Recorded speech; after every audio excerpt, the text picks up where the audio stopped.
Welcome back, everybody, to another episode of Caravan of Garbage, where we're bringing to a conclusion our look at 4 big Disney bombs. Terrific. This might be the best one yet. In what sense? It's the latest, which means it's the one I remember the most, which makes it the best one yet. Okay. Wouldn't that apply to every one of these you've just seen? That's right. Okay, great. Best ones yet. So if you watch The Lone Ranger again, you'd be like, this is the best one yet. That's probably the best one yet. Or it would be if I watched it again, which I will after this. Terrific. Please leave a like because, let me tell you, I would love to watch The Lone Ranger again and I would know that people support me in doing so. That would be lovely, wouldn't it? Yeah. Just a bit of support, finally. Finally.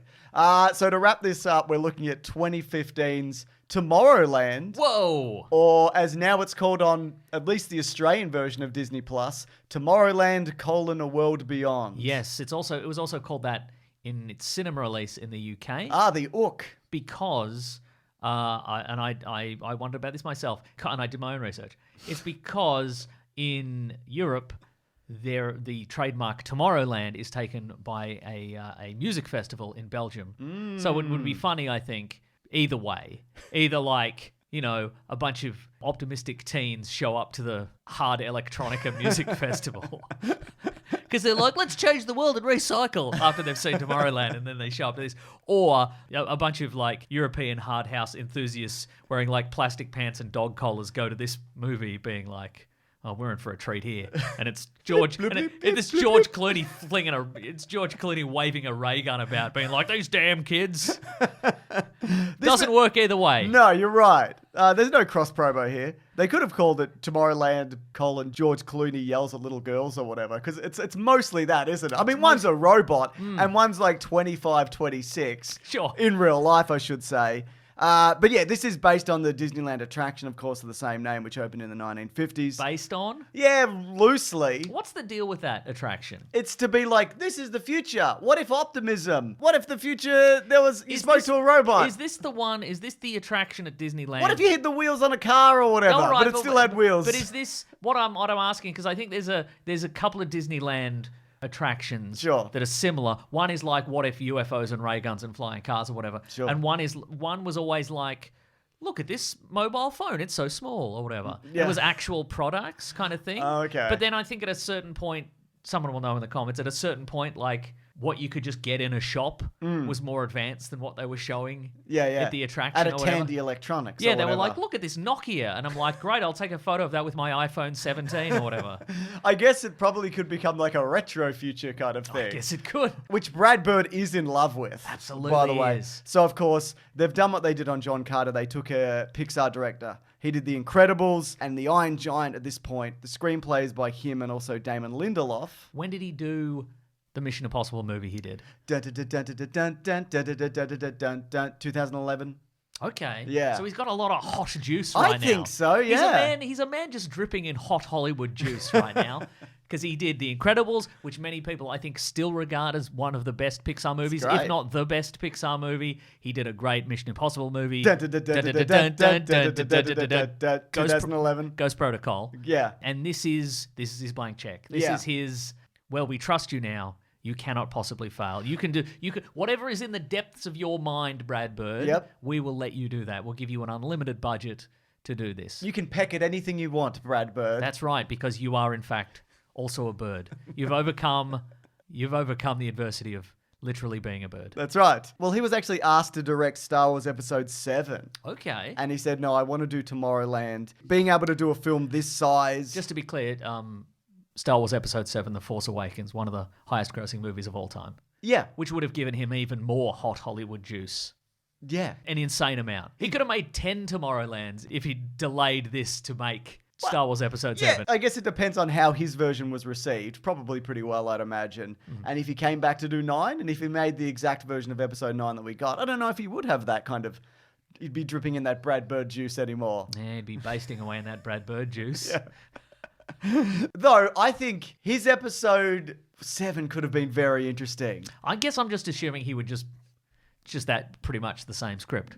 Like they would have said, make it like this, we need these action sequences. Well, it was Michael Arndt at one point, and he wrote some of the Toy Stories, and I Okay. don't know. But then they scrapped all that, and Abrams rewrote it and whatever. I don't know. Also a Mission Impossible guy. In a way- Wait. In a way, making a Star Wars movie at this point is a Mission Impossible, isn't it? It certainly is, Mason. Because they're bad. But we haven't seen The Mandalorian versus Groglet. It could be incredible. It could be incredible. I saw It couldn't be. It couldn't be. couldn't be? Come back in the comments in a couple of years and prove me wrong, the internet. But you can't, can you? Because it was bad. No, you just said not incredible. They filmed it in a cupboard. Well, I'm saying it's bad. Anyways, the story of this, the world is cynical. And the lead actress in this, More like the blood of the... Are we watching the news? wow, you're not wrong, Mason. Yes. Casey, she goes to a very cynical school where every teacher's like, the world's burning down and you're an idiot. That's right. Don't even try. Which is like, I will try some things. And they hate that. I'll try terrorism. I'll try terrorism against the government is what I'll try. Yeah, pretty cool. And my dad will be like, stop doing this terrorism. I'm sort of mad about it. I work for the government or I NASA. work for the company you're doing a terrorism against. Kind of Interstellar in that way, isn't it? Because in this, they've given up on space travel and optimism, which is what Interstellar did and whatever. So true. Anyways, in the 50s or 60s or whatever, there was a little boy, George Clooney, and his name is Frank Walker. I want to come back to that. Okay, sure. And Come on, I had the impression all ready to go, but all right, no, carry on. We'll do it later. he's saying, Real ones know what I'm talking about. absolutely. He gets sucked into the world of Tomorrowland, which you can access via a Disneyland attraction, where they basically building a future for everybody, where it's optimistic and jetpacks and slick glass and whatever. I mean, jetpacks is just the start of it. Because he's a boy genius Yeah. who can sort of make a jetpack. Yeah. And he sort of makes one, but then he gets thrust into the Tomorrowland pocket dimension where just like a basic like construction robot can just fix his jetpack. Yeah, man, it's good. So I would say he's surplus to requirements, really, isn't he? Well, he does make a machine that can look at the future or whatever. I guess he did do that, didn't he? And there's also, I was going to say implied, but there's also drinks you can have every morning where you basically are immortal until you get crushed in your leg and then a big ball falls on you or whatever. Should have had a milkshake that prevents you getting crushed to death. Yeah. Anyway, the world is spiraling out. It's going to end. And Britt Robinson is like, I want to save it. And George Clooney's like, I'm not saving anything. I'm George Clooney. I'm the character Frank Walker. Let's talk about it. So... in the movie, Yes. Frank Walker is named after Brad Bird's longtime associate, John Walker, who produced The Incredibles. Okay. But how do we know Frank Walker? We know Frank Walker from a very local radio ad for a tile company where he goes, hello, Frank Walker from National Tiles, which adds a funny little additional wrinkle to this movie. So, also George Clooney, he's Michael Clayton. We did it. We did every week. That's right. Except maybe the first week? I think we did them all. Okay, great. From memory. He is Michael Clayton. Why do you think this didn't land? Well, look. Tomorrowland. Look, it's a movie with a bunch of social commentary before there was like an entire branch of the internet devoted to like shooting down anything that has like a social commentary in it. Before, you know, the idea, this is before you would make a movie where somebody's like, be a bit optimistic, and then like 100 videos that week being like, this is woke slop garbage and it's blah, blah, blah, you know, all this sort of stuff, right? Yeah. So I think, We're on the cusp of that here. yeah, Brad Bird had the opportunity to make a movie that was about something, and it's about, hey kids, be optimistic about the future. Don't give up. There's a lot of bad stuff, and here it is. But, you know, keep trying and work Maybe together. it's a radio signal. Exactly. That's why everything's bad. But what he did, and I think that's a good idea, the problem is that in order for kids to watch this and be inspired by it, you have to get them in the cinema in the first place. Yeah. And you can't do that with George Clooney. He's not a draw. He's a draw if you love Michael Clayton, and we do.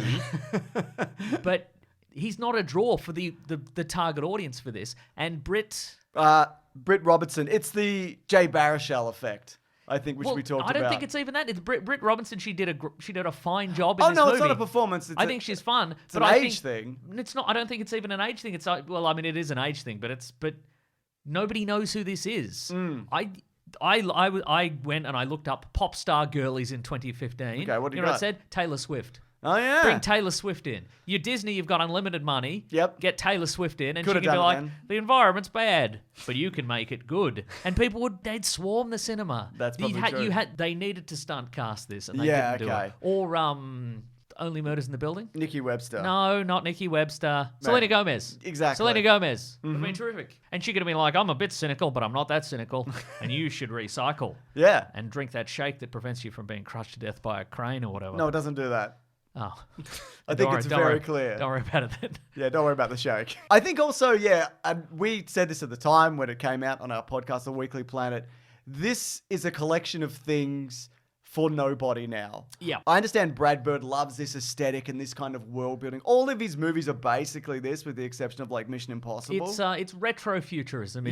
It's what do they call it? Ray gun science fiction, you know? Exactly. Also, I think this is pretty good. I liked it better than I did when I first saw it. Yeah. And it's also it's interesting going back to this like 10 years after and being like, fuck, things are way worse than they were 10 years ago. Social media hadn't even reached its peak. No. At this point. Not at all. I'll say this though, you know, as I said, it looks good. A lot of it was like real locations. The touching the pin and then appearing in the other dimension effect is great. And that's done for real. That's just clever editing, which I think is fantastic. You know, it's not Wouldn't do that these days. No clever editing anywhere. Like, I like that. I love the product placement. Oreos, ice cold Coca-Cola. A store full of Star Wars IP that indicates that Disney just got the Star Wars IP and they had a new Star Wars movie coming out soon. Oh, nice. Just all the special effects and musical cues from Star Wars. It's got great guest appearances. Catherine Hahn, Keegan-Michael Key, Judy Greer as a classic dead mum edited out of the movie. Mm-hmm. That's from the Tron Legacy school of movie making as well. Absolutely, it is. Yeah. But it's just, I don't know, it's just not, I don't want to say it's not anything, because that's not true. It doesn't feel worthless or weightless. Is it just wrong place, wrong time? I kind of think it could be. Yeah. I think maybe 2007. You do this at like, I don't know, leading up to the Obama era when everyone had misplaced optimism. Okay. I think maybe that's where this goes. They didn't know they were leading up to the Obama era, did they? No, I know that. Love him. Yeah. He's not a war criminal. He shouldn't be in jail. I don't want to get into the specifics because then you start ranking presidents. Yeah. They're all dog shit, man. They're all bad. Yeah. Uh-huh. It's everywhere, man. You know what I mean? The government. The government, man. All we're saying is we were looking forward to a wonderful, optimistic era where the president loved to drone strike a wedding. That's all I'm saying. That's all I'm saying. Maybe we could have put it there, but we didn't know. Yeah. Though I will say there's a ruthlessness to this movie. They're pursued by robots Who love to kill. They're just obliterating people. At a number of points, someone asks the main character if she's on drugs. Yeah. And I'm like, you wouldn't put that in a Disney movie these days. Man, not these Just days. because then you put the idea of drugs in a kid's head. Yeah. And they're like, what's that? I'll try it. I'll do drugs. I'll go to social media and I'll look up drugs. I'll go to Vine and look up drugs. It's 2015. I'll ask ChatGPT about drugs and it'll say, you're a genius for thinking about doing drugs. You should do it. Grok, should I do drugs? Yes.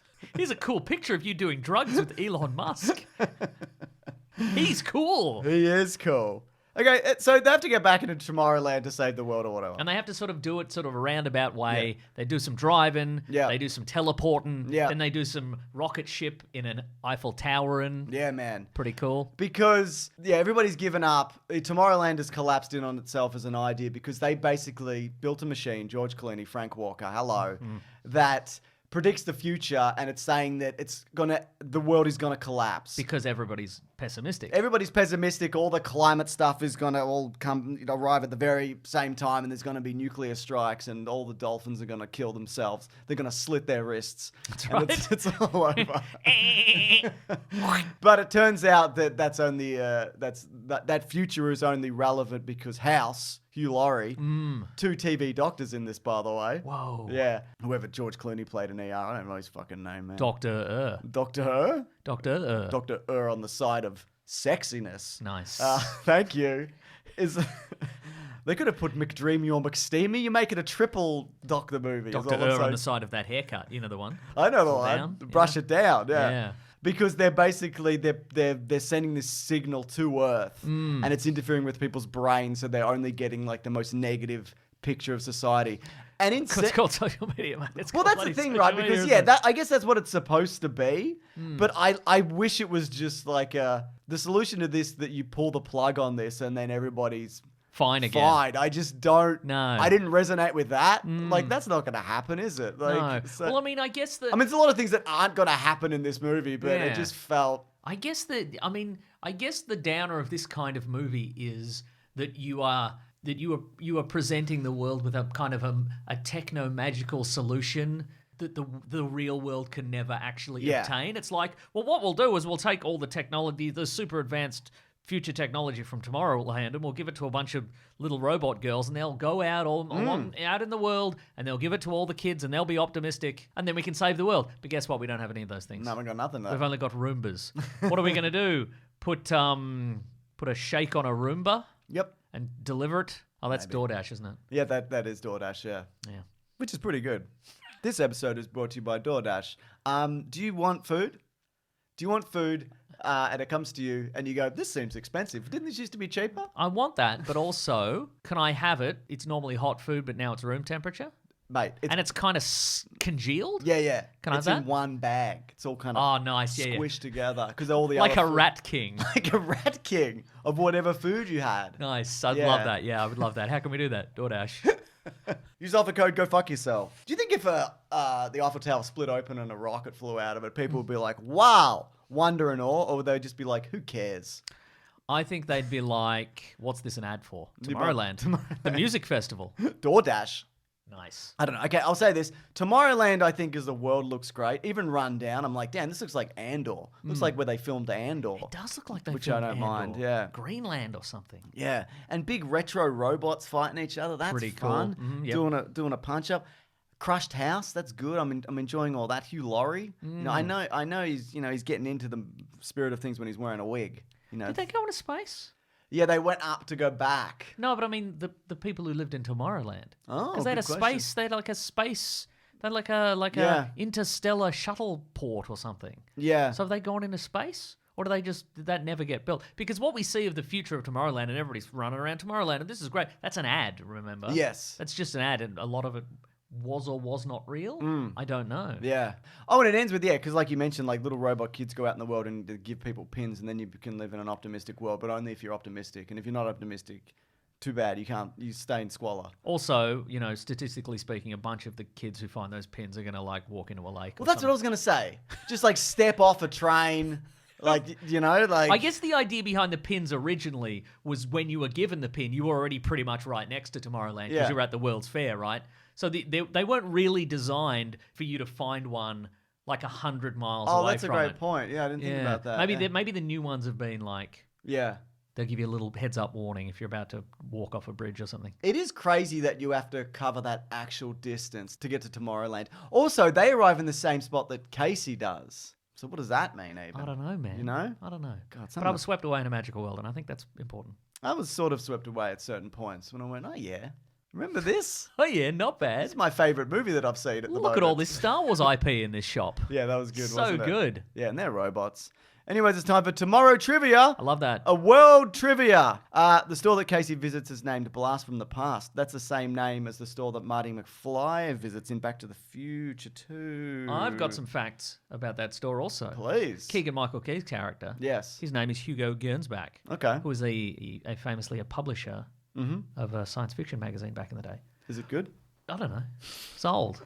I'm not reading it. So no. But also, I think that's also a reference to a William Gibson story called The Gernsback Continuum, which is about a photographer who goes on an assignment and he keeps seeing glimpses of a retro-futuristic future. I keep seeing a glimpse of this. Right? Right. Which is what happens in the movie. That's what's They're happened. seeing glimpses. Brad Bird, he was ordering X-ray specs in the 50s Oh, and 60s hell out of the yeah, back that's of right. or whatever, wasn't Yeah, he? yeah. He probably got that Charles Atlas bodybuilding method. Definitely. You know, Shoes with springs on them or become whatever. the muscliest bird on the beach. Here's some names that were up for the lead. Yes. Shailene Woodley and Amelia Clarke. They turned it down. Do you think that would have helped? I mean, peak Amelia Clarke. When was Game of Thrones? Game of Thrones started 2011. Oh. So, you know. That would have got some eyes on this. Yeah. I think so, yeah. Something to think about. Mm-hmm. George Clooney got the biggest salary of his career for this movie, even more than Michael Clayton probably made at the box office. $25 million. Nice, not bad. Yeah. He looks good. He looks great. There's no denying it. He's a handsome movie star. Can we agree? He's the Can you at least meet me halfway on that, Mason? He's for an once? okay. He's an okay movie star. All right. He's one of the top 50 movie stars. He might be. Michael Giacchino, who of course he did the score for this movie, and he also directed Werewolf by Night and other things. He is the ride operator for It's a Small World. Oh, in the Step movie, right up. not in real life. No. Maybe. Presumably, Maybe after this they put him on it. Maybe as penance. One would hope that writing the score for this and a bunch of other movies, including the Batman, would get him enough money that he could quit his job at the ride operator of It's a Small World. Yeah. Have you ever been on It's a Small World? No. Sucks. Wow. Box office, Mason. Oh, I have a fun fact. Okay. Beeman's gum that someone chews in this movie. Yeah. It's also the Rocketeer's gum. Whoa. Yeah. That's a movie retro or something? I don't know if it's a real gum or whatever, but Doesn't matter. they own the IP. That's right. Yeah, but you can probably buy it at Disney World or whatever. I bet you can probably buy it at Disney World. And it says on the side of it, don't plug up your rocket pack with it. You'll die. You'll die if you're Timothy Dalton. You'll die. You're Timothy Dalton. You'll die. Says it on the pack. Yeah, but that's wrong because he'll never die. You can't.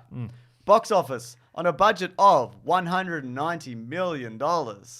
That's not insane. Well, it's not cheap, is John it? Carter was like 300. Yeah. So yeah, this made 209. Okay. Yeah. But Brad Bird was like, you know what? I made exactly the movie that I wanted to make. And I think that is true. This doesn't feel tampered with or like watered down or like they changed a bunch of stuff in reshoots. It feels whole. Yeah. So, there is that. Yeah. If only anyone had seen it. They'd be like, this is a whole movie. They'd say, this is a whole ass movie. You know? They would say that, yeah. It's a shame I'm not even watching it. I'm on my phone. But I guess that brings me to, and we've asked this every week, do you think this movie was a giant waste of time and money? Yes. Yeah, probably. Yeah. Yeah. I mean, I do respect the singular vision of it. Yeah. And I like Brad Bird as a director. But I think almost everyone who watches this movie goes, huh. All right. What? But who's it for, though? Yeah. Not me, the person who took the time to watch this. Yeah. Did you like it? I kind of did. Would you recommend it? Hard to say. Yeah. I'm going to recommend it to you, but you're going to go, huh. In a way, it's a kind of woke mind virus, James. Whoa, is it? Because you give it, you recommend it to someone and they watch it and they go, huh. All right. Yeah. Would you recommend it to someone? Yeah, but they'll go, huh. God. Yeah. Anyway, I looked into, because I wanted to know, what is Brad Bird up to? The muscliest bird on the beach. Oh, yes. He's making a movie called Ray Gun. Now, you might be that like... sounds about bloody right. No, you might be like, oh, it's that woman who did Australian breakdancing or whatever. No, I was thinking it's probably a biography of one of our greatest presidents, Ronald Reagan. That's a good guess. But what it is, and you're not going to believe this, it's a movie set in an alternate future. Huh. Yeah, wait Alright, for it. go on. It's a detective film. It's going to be funny, and it's a mashup of the Maltese Falcon and Buck Rogers. Both things the kids love these days. They do. It's animated, which I think will probably play to its strengths. They've got to hope that some TikTok influencer takes the name Buck Rogers. Yeah. And they can trick some people into the theaters with this. Absolutely. Apparently, it's set in the sprawling, magnificent city of Metropia. An alternate future. Wow. There you go. So look forward to that whenever that happens. You know what? I'm 100% going to watch it. Yep. And I'm going to get that woke mind virus. Finally. You've been trying for ages to get that. You're not wearing a mask or anything. Correct. Having people cough in your mouth. Yeah. Maltese Falcon, more like the Diversity Falcon? Yeah, the Diversity Falcon. Yeah, that's carries a pride flag or whatever. Typical. Yeah, it would be of the Diversity Falcon. It would be typical of them. Mason? Yes. This has been incredible. I agree. What a wonderful 4 weeks. To be clear, it hasn't been The Incredibles. No. It's been a movie subsequent to The Incredibles. And a series of movies leading up to that. That's right. And at bigsandwich.co, do you know what we do there? What? We do early videos, Caravan of Garbage. Yes. We do video game Let's Plays. Oh, yes. We do bonus podcasts. That's right. We do movie commentaries. Yes. We, of course, have a podcast called The Weekly Planet where we talk movies and comics and TV shows, where we talk the movie of the week and a bunch of hot Hollywood news and we make fun of it. One day it'll be Ray Gun. One day it will be, yeah. Yeah, that's right. That's Is right. there any more of these? There's got to be more of these. Sky Captain. We've got to watch Sky Captain. That's a good one. Zathura. We did it. Yeah. Damn it. That was only 2. That is more than that. There's definitely more than that. Do you want to hint towards next week? Yes. Wrath or Clash of the Titans, Mason. Oh, yes. Because of 3D and Is that why? Avatar. But Sam also The Worthington. Odyssey. Oh, shit, yeah. That's not out for a while, though, is it? No. Unrelated. Yeah. Unrelated. Thank you so much to Lawrence for the edit. Do you know he did this all by himself without Ben's help? Yeah, I can tell. Yeah, can you? Yeah. Is it the lack of quality or It's how good it is. too much quality? Too much More quality. quality than Ben has done is what you're saying? What I'm saying is I think Ben's been holding him back. Whoa! Yeah, that's right. Okay. Yeah. These guys have been incredible. Ben did the first one, then Lawrence, then Ben, then Lawrence. It's just They been- round robined They it. round robined it to Mason. Wow. And you Yeah, can really tell. You can tell because it feels like each one of them has been holding the other one back. It's the best work they've ever done. Absolutely true. All right, everybody. Thank you so much. Grab that jammy, guys. We'll see you next week. We'll be back to wrap up the year. A couple more to go, though. Don't worry. A couple of Titans. That's And I'm true. not just talking about us. The movies. Yeah, the that movies. we're looking at. Yeah.